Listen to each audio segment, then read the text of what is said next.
Papakan natin si Lord. Amen. Praise God. No? Sang last year, sang nasa po ako sa may London, akala ko ng time na yon is medyo lumabo kasi yung mata ko. No? Akala ko gutom lang. Sign of aging na pala. Nung nasa ko last year sa London, akala ko parang ano lang kasi akala ko gutom lang. No? Pero kailangan na pala ng ano. Kasi ano na ako farsighted. Mababasa ko siya pag malayo, pero kailangan, no? So, buksan po natin ang ating mga Biblia sa Ebanghelyo ng ating Panginoon ayon kay San Mateo, Kabanata 26, talata 26 hanggang 30. No? Matthew chapter 26, verse 26 hanggang 30. So, medyo mahaba po kasi yung Sunday Gospel, kaya iniklian ko lang, no? Kasi baka makatulog kayo. Sabi po dito, ang banal na hapunan. Samantalang sila'y kumakain, dumampot ng tinapay si Jesus at matapos magpasalamat sa Diyos, kanyang pinagpira-piraso at ibinigay sa mga alagad. Kunin ninyo ito at kanin, ito ang aking katawan, wika niya. Hinawakan niya ang saro, nagpasalamat sa Diyos at ibinigay sa kanila. Uminom kayong lahat nito, sabi niya. Sapagkat ito ang aking dugo ng tipan, ang aking dugo na mabubuhos dahil sa marami sa ikapatpatawad ng mga kasalanan. Sinabi ko sa inyo na hindi na ako iinom nitong alak na mula sa ubas hanggang sa araw na ang bagong alak ay inumin kong kasalo kayo sa kaharian ng aking Ama. At pagkaawit ng isang imno, sila'y nagpunta sa bundok ng mga olibo. Mga kapatid, mga magulang, mga kaibigan, ito po ang mabuting balita ng ating kaligtasan. Amen. Sige po, palakpakan po natin si Lord. Yan. Pwede na po tayong maupo, mga kapatid. So, dito mga kapatid, yung ating pag-aaralan, ito po ang banal na hapunan. So, pag sinabi nating banal na hapunan, mga kapatid, ay nang nagtatrabaho ako dun sa una kong trabaho, yung sa nursing home. Kasi ako yung nag-strip and waxing, no, ng floor. Gagawin ko yun, ginagawa ko mostly gabi, no, para wala ng tao. Siyempre, dahil tayo sa gawain ng Diyos, nasanay tayo sa tinatawag na suffering. No? Suffering, no? Suffer.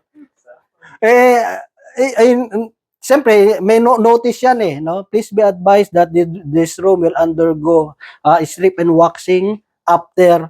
So, nailagay ko, imbis na supper na double P, ang nailagay ko, double F. No? After supper. No? Supper. So, dapat supper double P, di ba? S-U-P-P-E-R. Pero dahil nasanay tayo sa gawain, sa suffering. Siguro sabi ng mga residente, ano ba naman ito na ito? After supper. So nagkamali, no? Nagkamali. Buti na lang merong kinorek, no? Ginawa na lang ng ballpen, ginawang double P, no?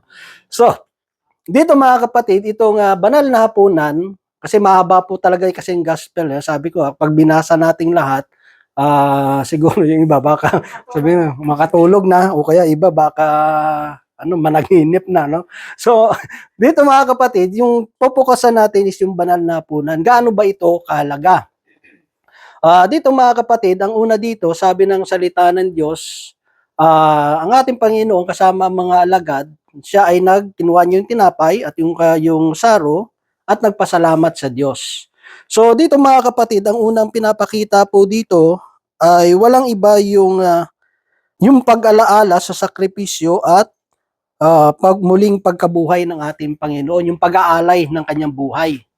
Pag sinabi natin pag-alaala, sa buhay kasi natin, marami tayong mga memories, di ba? Marami tayong mga alaala sa buhay natin na binabalik-balikan natin. Minsan yung ating kabataan, di ba? Yung time na mga masasaya tayo, kasama yung mga best friend natin, yung elementary tayo, ng mga high school tayo. Minsan nababalikan natin yung mga ala-alang yon, no? Minsan pag nakikinig ka ng FM station at na may tumutugtog na mga music sa kapanahunan mo, di ba? Minsan yung kantang yun parang may nagbabalik tanaw, di ba? Parang bumabalik ka sa muling pagkabata. Di ba? Parang na-feel mo na parang teenager ka pa rin, no? Habang naririnig mo yung mga awitin na yon, di ba? Example sa gawain, kapag may kumakanta na yung ano yung kantang ano ba yung kantang yon? You're good. Basta about good yun. Anong gusto mong Basta good yung gisel. Kalimutan ko na. Pag kinakanta yung kantang yon, ang naaalala ko yung mga kapatid, yung mga choir namin, yung mga choir sa Gimaras, no, Gimaras ng mga choir. Kasi yun ang palaging paborito nilang kanta. Kaya kapag narinig ko yung kantang yun, napaplush ko rin yung kantang yun. Kasi kinakanta rin namin yun sa time na yun sa Gimaras, pero taga Iloilo ko, no. Kasi minsan ang nangyayari kasi pag mga may anniversary, suportahan kasi, no, yung taga Gimaras pupunta ng Iloilo, yung anniversary naman ng Gimaras, taga Iloilo pupunta doon. 'Di ba? Yung mga taga Aklan, taga Bacolod pupunta pa 'yan. Kasi dati isang PFCC lang kami dati. Ngayon kada province naging PFCC na. Pero dati combine yan ng mga ilang probinsya yung PFCC. So dito kapag tapos pag mayroon namang isang kantang ganito na kinakanta, yung babalik naman sa isip mo, ay yung palaging nagsosolo niyan si sister ganito. Yeah? So ibig sabihin mahalaga yung mga alaala sa buhay natin. Kaya nga ito yung isa sa mga magandang iniwan ng ating Panginoon bilang alaala sa atin. Yung kanyang pagpapakita ng kanyang grabing pag-ibig sa atin. Ano yon? Yung Eucharistia, di ba? Yung banal na misa, yung katawan at dugo ng ating Panginoon, di ba? Ito ay isang paalala sa atin ng dakilang pag-ibig ng Diyos sa bawat isa po sa atin. Yung kanyang pag-aalay at yung kanyang sakripisyo, di ba? So kung tingnan niyo mga kapatid, no? Bawat isa naman sa atin nagsasakripisyo eh. Sino ditong walang sakripisyo sa buhay? Yes, may mga sakripisyo talaga tayo. Kasi kapag mahal mo yung isang tao, handa ka talagang magsakripisyo eh, di ba? Kunyari sa trabaho, siyempre may mga anak tayong pinag-aaral. So kailangan kahit pagod ka, kailangan mo magtrabaho, no? Kailangan mo utusan ng sarili mo, Ronald. Kailangan mo magtrabaho kasi 3 yung anak mo. Di ba? So kailangan mo magtrabaho, hindi ka pwedeng tatamad-tamad. So kailangan kahit yung tulog mo, kailangan mo isakripisyo. Diba? Kasi kailangan mo magtrabaho, mga kapatid. Diba? Ganon din sa paglilingkod sa Panginoon. Lalo na ngayon, 2 yung trabaho ko. 2 po trabaho kasi ngayon. No, from 7:30 hanggang 3. Tapos 3:30 hanggang 11:30. Diba?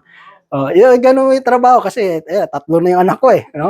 Tapos yung asawa ko, sister wife ko, hindi naman kasi nagtatrabaho. Kasi plano niya sana, magtrabaho siya. Pero sabi ko, yung second job ko kasi ano lang yon, part-time, no, 5 hours lang. Sabi ko, wag ka na lang magtrabaho, magpo-full time na lang ako sa trabaho ko. Kasi nga, yung sa second job ko kasi 8 hours yon, pero most of the time yung trabaho ko is 2 hours lang, no? 2 hours tsaka minsan 2 hours, ganyan, isa 1 hour lang eh. Kasi more than ginagawa ko lang yan, carpet cleaning, no? So kung minsan kung malinis man ang carpet, ano yung kakarpet mo? So wala. So waiting lang ako. Kaya minsan nakatambay lang ako doon sa isang sa kwarto, waiting, no? So, sabi ko, kaya nang sinabi ko sa kanila, sabi ko, kailangan ko siguro 2 job kasi medyo lumalaki na eh. Iba na yung kain ng mga anak ko, di ba? So, yung budget mo, dati, 1 linggo, mag-grocery ka, good for 2 weeks na yon para sa another show. Ngayon, hindi. Every week, kailangan mo mga no? Sama sa din. Kailangan ko malalaki na. So talagang kailangan mo kailangan mo magtrabaho talaga, di ba? Kaya yung pinaka-concern ko doon, sabi ko, paano kaya aprubahan kaya nila yung pagiging full-time ko? Kasi alam naman din nila na wala na rin naman talagang gagawin eh. Anong gagawin mo alas 8 hanggang alas 11, alang mag-ingay ka doon, tulog na mga estudyante, no? Pero God is good, mga kapatid, no? Sabi ko lang doon sa manager, sabi ko sa manager, how can I avail yung benefits? So, sabi lang ng supervisor, oh good, our general manager is here. So dinala niya ako doon. Tapos pagpunta ko lang doon, sabi ko, hello Mark, sabi ko gano'n. So, oh Ronald, never seen you, it's been a long time, I never see you. Tapos sabi ko lang, now you see me. Ganun lang, kailangan, simple, direct to the point na agad, wala nang marami pang No. Tapos sabi ko lang sa kanya, I want to avail benefits. So what can I do para makabail ng benefits? Sabi niya, kailangan mo lang magkaroon ka ng 70 or 80 hours bi-weekly para ma-qualified ka. O sabi ko, okay, just give me your schedule. Yun kagandahan. No? Ako bahala sa schedule ko. No? Ibig sabihin, as long na bahala ka kung kailan oras ka pumasok. Kasi yung time ko kasi flexible. No? Anytime, pwede akong pumasok. Kunyari, sa first job ko, kung gagamitin ko yung vacation ko, so papasok ako ng mas maaga dito sa second job ko. So fixed siya. Ayun, siya, yung hindi pala fixed. Hindi flexible yung second job ko, no? So ayun, nakagandahan yung makakatulog ka kasi mga 6 o'clock, wala ka na rin gagawin. So waiting ka, no? Ayun ang kagandahan doon kasi pag hiningi mo talaga kay Lord, wala talaga imposible, di ba? So after nag-drive pa ako, no? Maganda nga medyo tayo diyan. Pahinga-hinga, no? Kasi mamaya magda-drive uli, no? Pero yung tinatawag niya si sacrifice yun, no?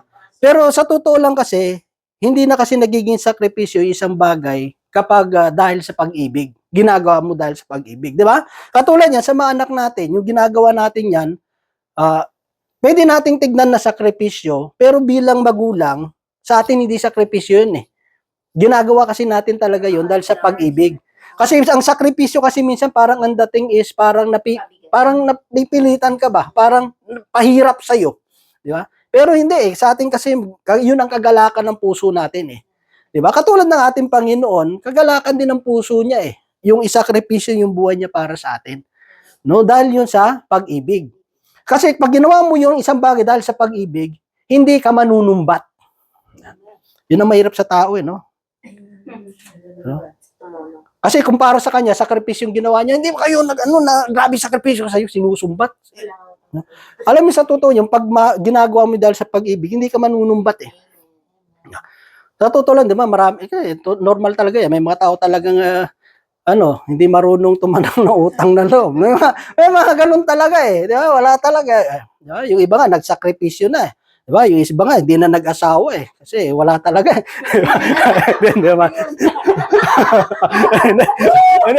Ay,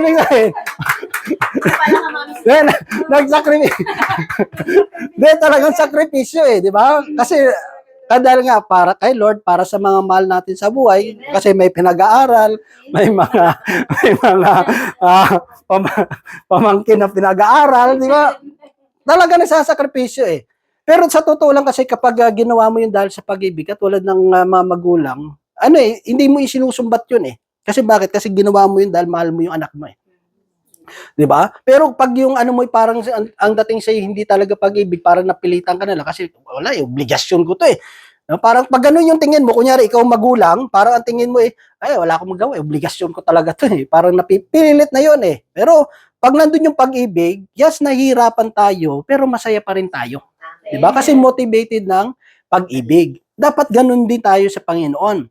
Kaya nga sa pamamagitan ng kanyang dugo at ng kanyang katawan sa pag-aalay niya, ito'y pinapaalala sa atin yung dakilang pag-ibig ng Diyos. Na kung isipin natin yung sakripisyo na ginagawa natin ito, hindi pa nga ito sapat Diba? Salamat sa isang sumagot. Hallelujah. Pero sa ating salamat, mayroon at least sumagot kahit isa, no? Okay na yan. So, yan part, on the process pa, no? Siguro, kung sa wifi, medyo naglalag pa ng naglo-loading. No? So, dito mga kapatid, yung sakripisyo kasi, di ba? Marami tayong nasasakripisyo, pero ang kagandahan yung mga kapatid, yung kung sakripisyong yun ay ginagawa natin, bunga ng pag-ibig natin, yun maganda yung magiging bunga. Di ba? Napakaganda kayang maramdaman mo na may mga tao na sasakripisyo sa'yo dahil mahal ka nila.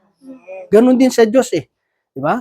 Yung mga sakripisyo natin na ginagawang ito, pag inaalala natin yung sakripisyong ginawa ng Diyos, yung sabi ko nga, inaantok ka pero nandito ka ngayon Kasi kung walang gawain ngayon, malamang nakahilata ka ngayon.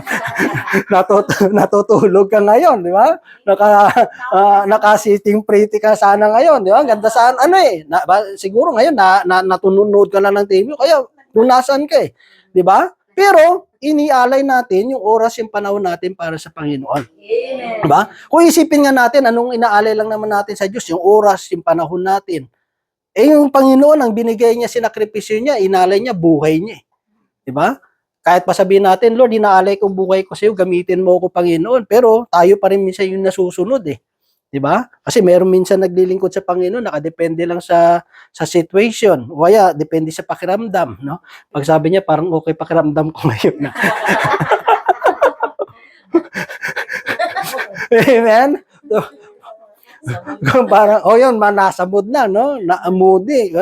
Medyo maganda yata pakiramdam ko ngayon. Pero minsan, sa totoo lang, sa mga sitwasyon na nandun sana tayo sa mga problema, pakiramdam natin parang hindi okay, dapat doon na tayo the more na lumalapit sa Diyos eh. Diba? Kita mo, ang patuto nating kapatid, yung brother-in-law niya. Diba? Yung sa ugat, yung daloy ng dugo. Pero salamat sa Diyos, dahil doon, nakatawag sa Panginoon, Lord, ikaw nang bahala sa akin. No? Minsan, ganun tayo eh. No? Pag wala tayong problema, minsan di tayo nakakaalala sa Diyos eh. Di ba?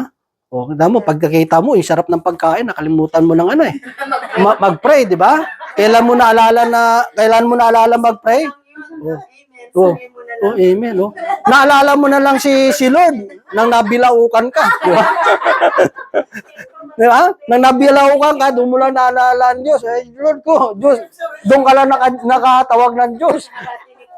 Di ba? Doon mo lang naalala si Lord. Kasi minsan, ganun tayo eh. No? Minsan naalala lang natin si Lord pag may hinihingi tayo sa Kanya. Pero kung wala nga, parang wala na rin. No? Pero hindi ganun mga kapatid eh. Di ba? Tandaan natin, may Diyos na naghihintay sa atin dito. No? Ito yung yung meeting place natin, ito yung oras na hinihintay tayo ng Diyos. 'Di ba? No? Siyempre pag mahal mo yung isang tao, ayaw mo naghihintay eh.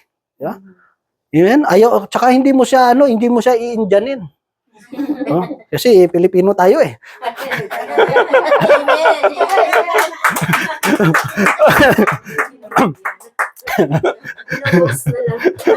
Ghost na lang. Diba? Kung ilalagay nyo, kasi nag-ano sa atin si Lord eh. No? Alam ni Lord na itong araw na ito, itinakda ng Diyos para sa atin. So dito may kita natin, yung sa banal na hapunan mga kapatid, ito ay pag-alala ng kanyang sakripisyo at pag-ibig sa bawat isa po sa atin. Ikalawa, ito ay pagpapakita ng bagong yung covenant niya po sa bawat isa po sa atin. Ito yung panimula ng bagong tipan ng Diyos, yung covenant ng Diyos. No? Pag sabi natin covenant mga kapatid, kung sa mag-asawa, di ba?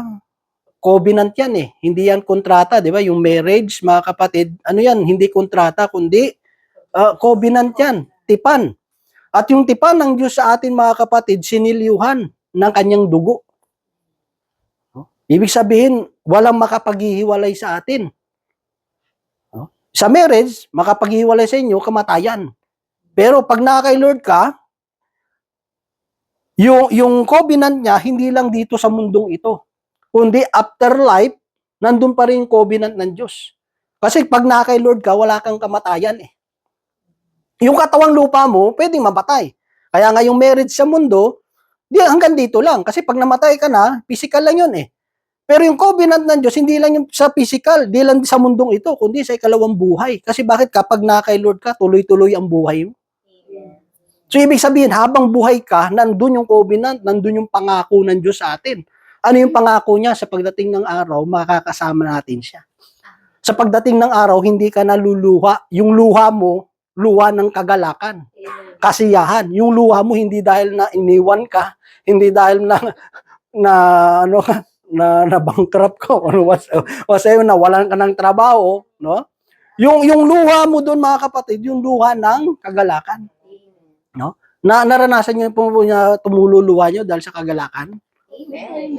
Naranasan niyo na po 'yan? Paano? Oh, yeah, 10. Oh, shit. So makikita natin mga kapatid kapag yung iba yung kagalakan eh. No, yung parang kunyari pag nanonood ka ng mga nakakakatawang pelikula, 'di ba? Minsan na ano, 'di ba? Ano eh, tumutululuha mo na, no? Natatawa ka yung kagalakan mo, lumuluha ka eh. 'Di ba? At maganda 'yun mga kapatid eh. No, yung kapag masaya ka, maganda 'yun sa ano eh, sa katawan eh. 'Di ba? Bumabata ka.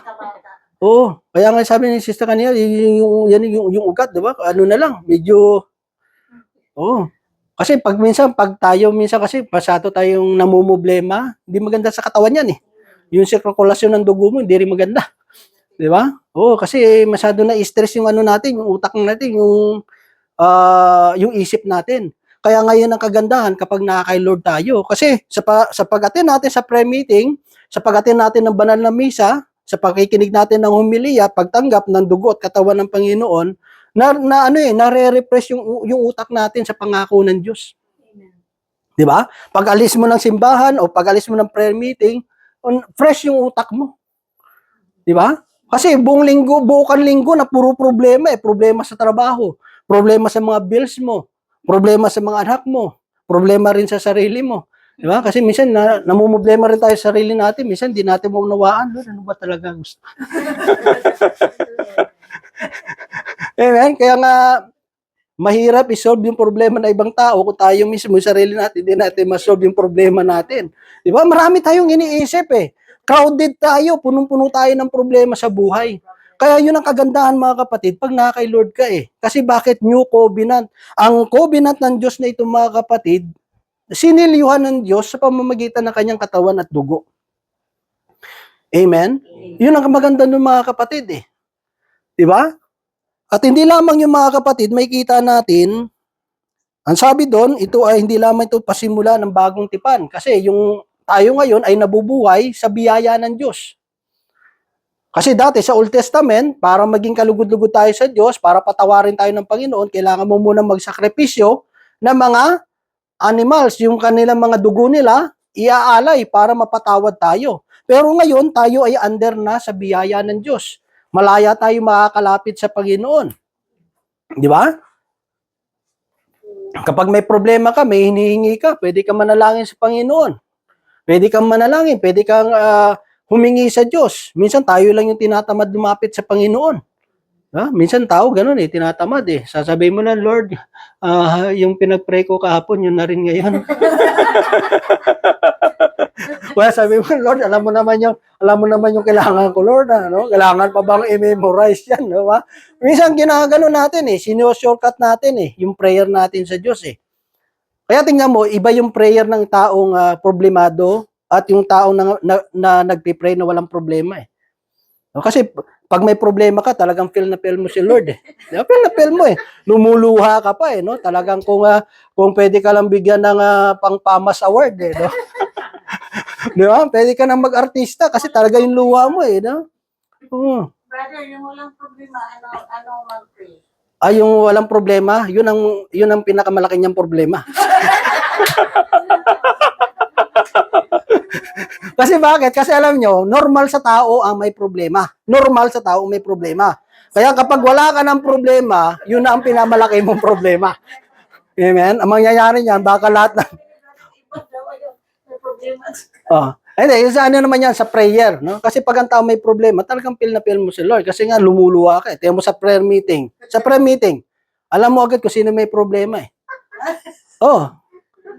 Alam. Alam yan, sis.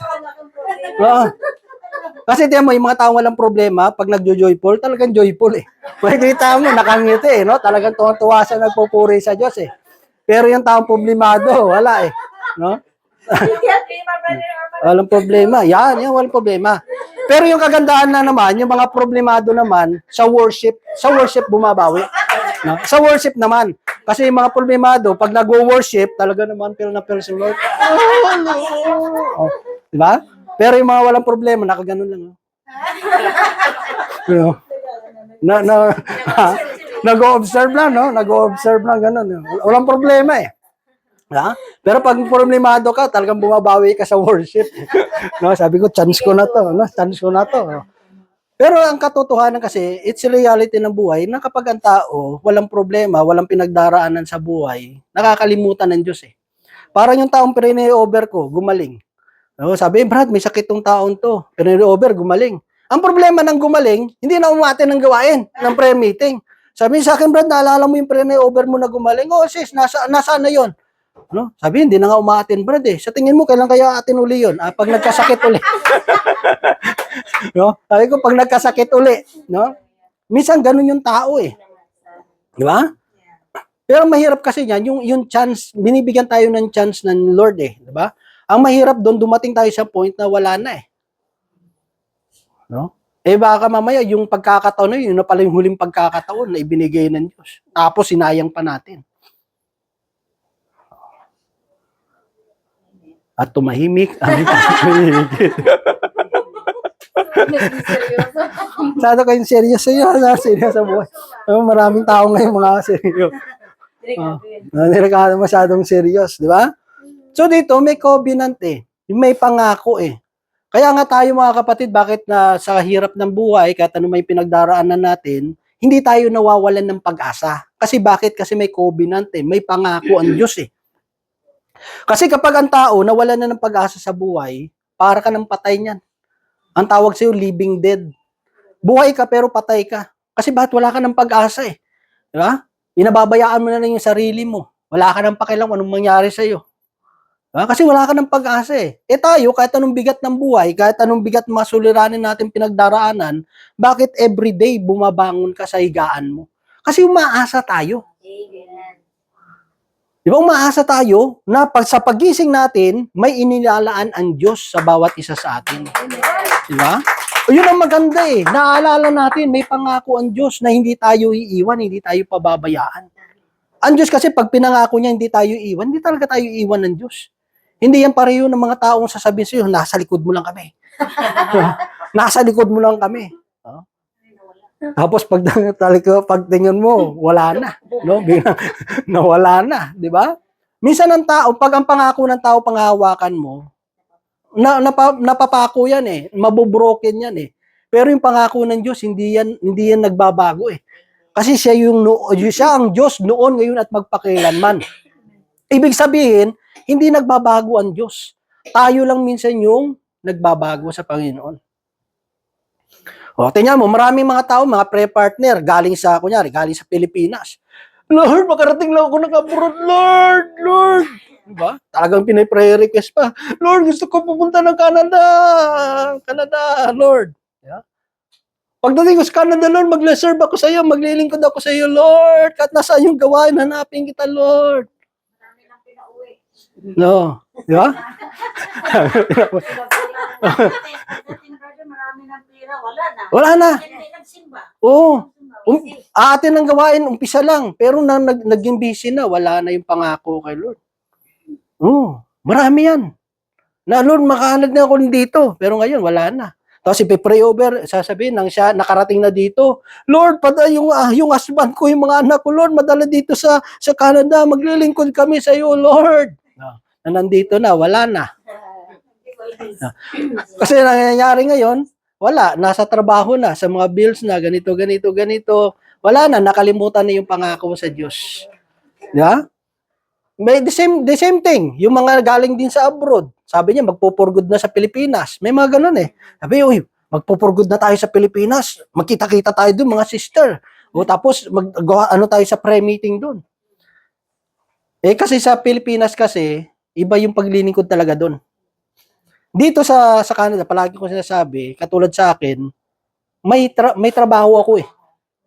Sa Pilipinas, katulad ako dati, full-time. Full-time ako eh. Nakilala ko sila El Shaddai 1996, 1999 nag-start ako maging preacher. So, sa Pilipinas kasi walang trabaho kung pag sinabing full-time ka, wala kang trabaho kasi talaga. Nakadepende ka lang sa love offering ng tao. Kung ano ibigay sa iyo, yun ang tatanggapin mo. Minsan abunado ka pa, 'di ba? Nagasolina ka tapos hindi mo maano kasi ang buhay ng tao doon seasonal din eh, lalo kung mga magsasaka na lang din naman. Kasi pag walang harvest, wala rin talaga. Oh, lalo ng mga 90s, hindi naman uso yung magaan lang. Ibibigay sa iyo minsan kung ano yung produkto nila, 'di ba? Isang ano yan, isang ano ng saging, no? Isang ano tawag niya yan? Bulig ng saging, yun ang ano mo, yun ang LO mo. Di ba? Tapos kung may manok ka pa na buhay, di ba? Tapos nakaporma ka pa, naka-stocks ka pa, tapos naka-long sleeve ka, no? Tapos may dala kang manok. Binata pa ako yun eh. Oo, di ba? Tapos may saging ka. Oh. Akala pa na merong isa kasing preacher dati. Kasi dati, pag preacher ka, pag sa Pilipinas, ang tingin sa'yo parang ang yaman mo. Kasi bakit? Ikaw ba naman nakabarong eh, tapos naka-long sleeve ka, di ba? Parang yaman. At tapos kumikintab pa yung slacks mo, di ba? Tapos yung buhok mo talaga ng mga, unwavering eh, di ba? Naka-gel pa, naka-pamada, no? Naka-swab. Yung uso dati, yung swab, no? Yung pamada, mga medyo, ano na yan, mga 80s na yan. No, yung swab, talaga naman, no? Oh. Akala ng choir na ano ng workers, yung tatay niya workers. Sabi niya maganda siguro pag napangasawa mo preacher. O kasi ano, siguro iniisip niya maraming pera eh, no? Kasi nakapormada eh. Di ba? Oh. Saan sila na nag-asawa? Ano nangyari? Umuwi. Ayun nga sabi ko, dala isang bulig ng saging. Oh. Wala pang ayuda na. Wala pa. Tapos sasabihin sa iyo, sabi na, ano akala mo sa anak ko unggoy? Saging dala eh. Di ba? Hindi mo naman pwede sabihin, sis, wala ba medyo mas mas magaan-gaan? Lalo pag nasa bundok ka eh. Kasi sa bundok kasi minsan mga kapatid, pag naiwan ka ng jeep, maglalakad ka tala. So, dala-dala mo yun, pababa yun. Di ba? So, makikita mo mga kapatid, kung hindi dahil sa pangako ng Diyos, magagawa mo ba yun? Hindi mo magagawa yun. Mahihirapan ka eh. Kasi iisipin mo, Lord, parang wala namang saysay itong pagsasakripisyo kung to. Diba? Kasi marami pang sasabihin sa iyo. Kaya nga marami sa Pilipinas na hindi nakapagpapatuloy eh. Kasi yung mga tao sa paligid mo, maraming sasabihin eh. Di ba? Ay, tayo mo. Minsan may kapatid tayo mga kapatid. Yung sinabi ko nga, yung kinakain ng nila araw-araw, nyug. Tapos sinasabi niya lang sa mga anak niya, anak, huwag kayong mag-alala, darating. Kasi yung palagi yung sinasabi ni Brother Mike, darating. Yung mga anak niya sasabi, tay, puro lang tayo darating, hanggang ngayon walang dumarating. Kasi marami silang nyug, yun ang halos eh. Yung bahay, hindi nga mapatayo, butas-butas na, yung dingding, talagang sira-sira na eh. Tapos hindi na makabili ng mga anong sinasabi ng mga kamag-anak nila sa paligid, ayan ba yung kapalit ng paglilingkod mo sa Diyos? Yeah, parang yung kasasawa ni Job, di ba? Na nagkasakit na, namatay ng mga anak nila, tapos yung mga property na, nagkasugat-sugat na si Job. Ano sabi ng asawa niya? Job, sumpahin mo na yung Diyos mo para mamatay ka na. Bakit mo, asawa niya mismo. Dahil na imbis na i-encourage siya, sinabi pa sa kanya, sumpahin mo na Diyos mo para mamatay ka na. Oh. Para nakikita ng mga tao, parang sayang, walang saysay. Pero dahil yung pananampalataya ng ating brother na ito, hindi siya nagpa-apekto sa sinasabi ng tao. Kaya may kita mo kasi grabe yung kanyang pananalig sa Diyos eh. Grabe yung relasyon niya sa Diyos eh. Kaya may mga tao talaga mga kapatid, kahit anong pigil mo, hindi mo mapipigilan yan eh. Kasi bakit? Kasi marami na siyang naranasan sa paglilingkod. Alam mo, iba kasi mga kapatid yung nakilala mo ang Diyos, yung talagang nasugatan ka. Yung talagang sugat ka nang bago mo nakilala ang Diyos, yung talagang hirap na sa buhay, yung tinaningan na yung buhay mo, yung wala na talagang pag-asa buhay mo, nakilala mo sa Diyos, kaysa yung parang kinagat ka lang ng lamok. Kasi pag parang yung pagkilala mo sa Diyos, parang kinagat ka lang ng lamok, after a few days, wala na eh. Pero yung nasugatan ka talaga, mawala man ang sugat, pero yung marka nandun eh. Yung peklat nandun eh. Yung peklat na yun ang palagi magpapaalala sa iyo. Ito yung ginawa ko sa iyo. Kaya minsan, bilang tao, naiisip natin, Lord, magtaano na lang, imbis umatin ako, Lord, kasi maglingkod ako sa iyo, Lord, naintindihan mo naman siguro sitwasyon ko. Hindi mo magawa-gawa. Kasi bakit? Kasi yung marka eh. Yung ginawa ng Diyos sa buhay mo, yun ang magpapaalala sa iyo. Di ba? Yun ang magpapaalala sa iyo ng kanyang kabutihan, ng kanyang pag-ibig sa iyo. Kaya minsan, gustuhin mo man, hindi pwede. Kasi isipin mo, Lord, maunawaan mo naman, Lord, lalo din sa Canada, Lord, daming babayarin, Lord. Yung i-attend ko, sayang pa to. Kaya, sayang pa to, Lord, yung i-attend ko eh. Di ba? Pero hindi mo magawa eh. Kasi bakit? Kasi nakita mo paano kumilos ang Diyos sa buhay mo eh. No? Katulad sa amin, ganun din eh. Kasi grabe rin hirap namin sa buhay eh. Yung pinagdaanan namin eh. Pero may kita mo ba't hindi mo maiwan? Kasi naranasan mo sa buhay mo eh. Yung pangako ng Diyos. Yun lang naman pinanghahawakan natin dito sa Canada eh. Panghahawakan mo yung pangako ng tao, nagbabago yan eh. Diba? Yung mga policy nga ng government, nagbabago eh. Diba? Hindi mo pwede panghawakan, okay to babandang huli eh, magugulat ka, iba na naman. Pero ang Diyos, yung pangako niya, hindi nagbabago. Amen. Amen. At ang last po dito mga kapatid, ito po yung pagpapahayag ng mabuting balita. Diba? Nasa pamamagitan ng kanyang pag-aalay ng kanyang buhay, ito yung magpapaalala sa atin ng kanyang dakilang pag-ibig sa bawat isa po sa atin. At sa bawat nananampalataya sa kanya ay makakasama niya. Diba? Sabi niya, inumin ko ulit ang sarong ito, kasama na kayo.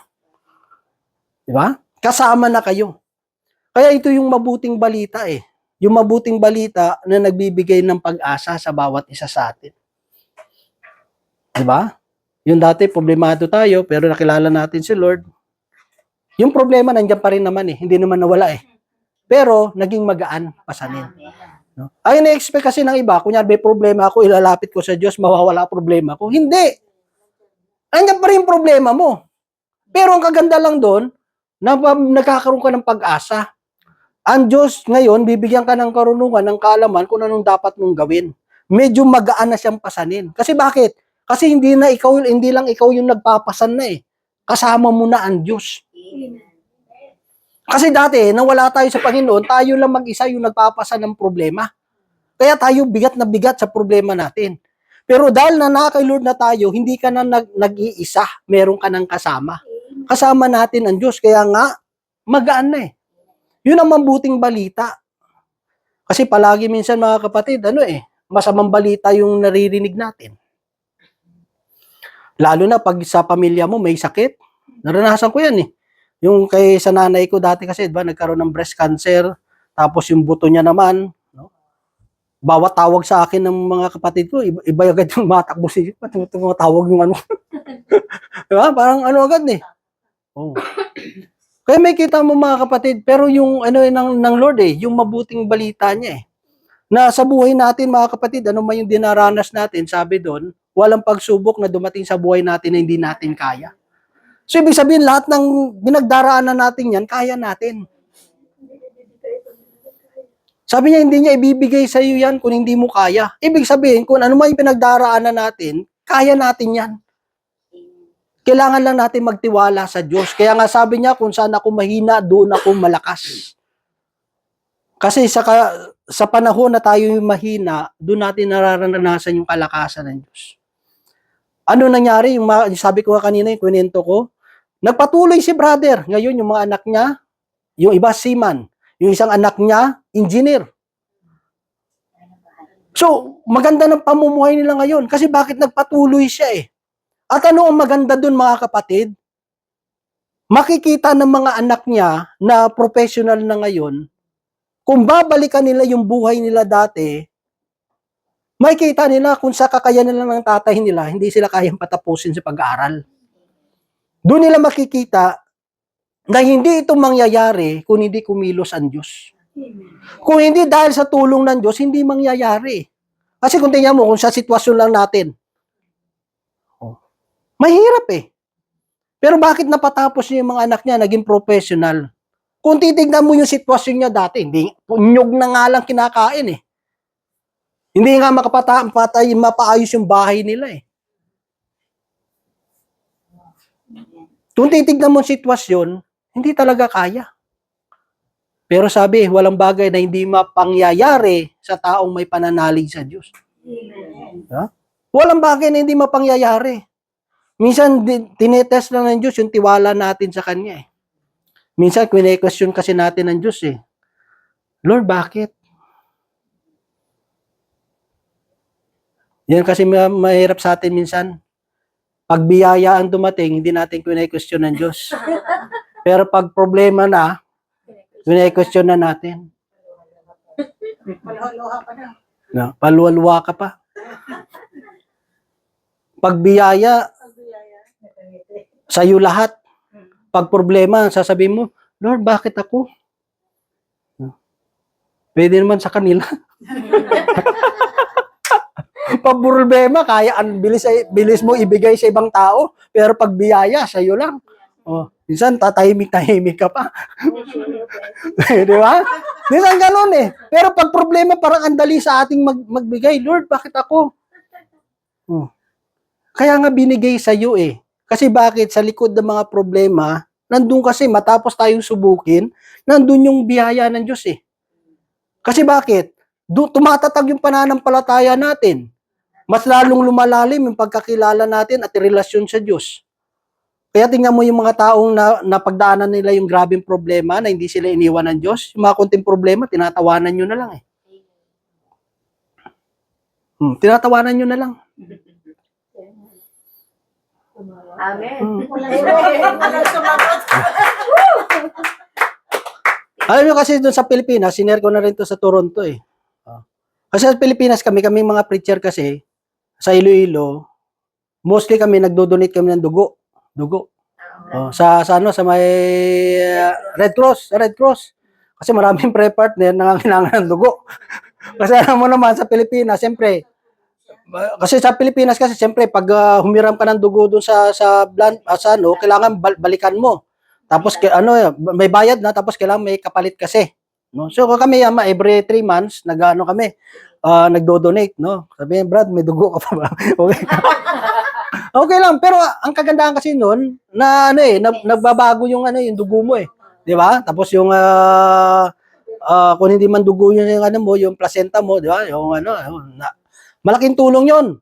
Kaya nga sabi ko, nagkaroon dito ngayon sa may malapit sa amin. Tuwang-tuwa ako kasi magdo-donate eh. No? Kasi maganda talaga, iba pakiramdam mo pag nagdo-donate ka ng dugo eh. Kasi bago yung dugo mo eh. 'Di ba? Kaya malalayo ka sa stroke. Tsaka sa mga heart attack kasi maganda daloy ng dugo mo eh. Nabawasan. Tapos yung bone marrow mo, tinutulungan mo rin na mag-produce, na magtrabaho. No? Kasi baka hindi na siya magtrabaho, tinamad na, wala na. No? So, ganun mga kapatid. Kaso yung naging lang, parang may something silang nakita, no? Na parang ayaw nila ng dugo ko. No, ayaw ng dugo ko. Kasi may parang sa kanya, parang kung lang na percentage, no? Pero sabi naman, sa ikatatlong test kasi nila, parang may nakita lang, no? Pero makunting lang percentage, kaso dito kasi, kahit 1% man yan, hindi talaga pwede, no?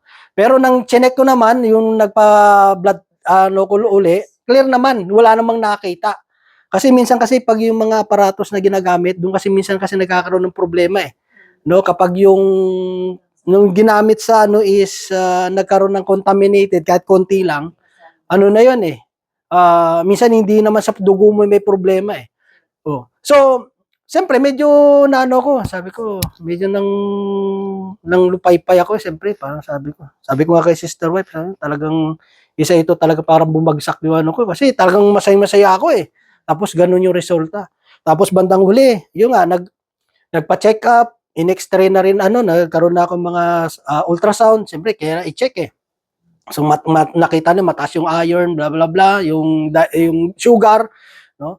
Tapos tinest ako uli ngayon. Sa ultrasound naman may nakita na yung sa kidney ko may cyst daw. May cyst. Oh, may cyst. Sabi ko nga doon sa Toronto, mga brother, cyst lang, walang brother. Cyst lang na, no? Cyst lang naman, walang brother. Wala namang brother eh. Naman siya, binay naman siya, no? So hindi siya cyst lang siya, walang brother, no? So alam mo ang kagandahan kasi pag kay Lord ka, hindi mo siya masyadong dinidibdib. Yeah? Kasi pag wala ka kay Lord, tapos dinidibdib mo. Ha? Hindi na ako magtatagal sa mundong ito. Parang ganun eh. Diba? Minsan, pag wala ka kay Lord, kung ano na yung papasok sa utak mo eh, no? Kaya yung demonyo, ganun ang demonyo eh. Kung ano na yung sasabihin sa'yo eh. Kaya minsan, konti-konti lang nararamdaman mo, baka ito na yun. No? Inubo ka lang ng konti, akala mo connected na dun sa kidney mo. Minsan ganun ang demonyo eh. Oh, mawawala na yung kapayapaan mo, may stress ka na hanggang wala na. Pero ang kaganda kasi pag may mabuting balita, Amen. di ba? May mabuting balita eh. Kaya nakakatawa ka pa rin, nakakangiti ka. Kaya nga sabi ko sa niya, hindi ano lang naman to, sis lang, walang brother. No? Kasi ang kagandahan doon, sa totoo lang mga kapatid, no, nakadepende kasi yan, ano oras na, baka nasubrahan tayo. No? So, late ng 15, sige, ito patapos na rin. So, dito mga kapatid, no, ganun kasi sa buhay natin eh. No? Minsan pag nadaig tayo ng yung mga negatibo ba? Katulad, pag may problema ka, tapos yung lalapitan mo, may problema rin. Ano mangyayari sa inyo? Mag-iiyakan na lang kayo. Diba? May problema ka, kung nga, may problema din eh. Diba? Anong gagawin mo? Sampalin na lang. Oh. Kaya sa atin mga kapatid, nagiging positive tayo eh. No, positive. Kasi minsan yung nakadepende kasi yan sa attitude ng tao eh. Paano mo titignan ang sitwasyon eh. Nagiging problema ang isang bagay, nakadepende kasi yan kung paano mo siya titignan. Kasi kahit hindi naman problema, pag tinignan mo siyang problema, problema talaga. No? Pero kung titignan mo, hindi man yan problema eh. Pero tinignan mo ang problema, di problema talaga. Nakadepende kasi yan sa pananaw natin. Amen. No? Kaya sa oras na ito mga kapatid, simple lang naman eh. Yung gustong ibahagi ng banal na hapunan eh. Bigyan ng pag-asa ang bawat mananampalataya. Nasa kanyang pag-aalay ng kanyang buhay, tayo ay mabubuhay kasama ng Panginoon. Di ba? Kasama natin siya. May pangako ang Diyos. Ang mahalaga lang kasi alalahanin natin eh. Yung kabutihang ginawa ng Diyos sa buhay natin. Minsan kasi tayo, nakakalimot tayo eh. Nakakalimutan natin yung ginawa ng Diyos sa buhay po natin. Amen? So sa oras na ito mga kapatid, yun lamang po ang gusto ipabot ng Diyos sa bawat isa sa atin. Tayo po ay tumayo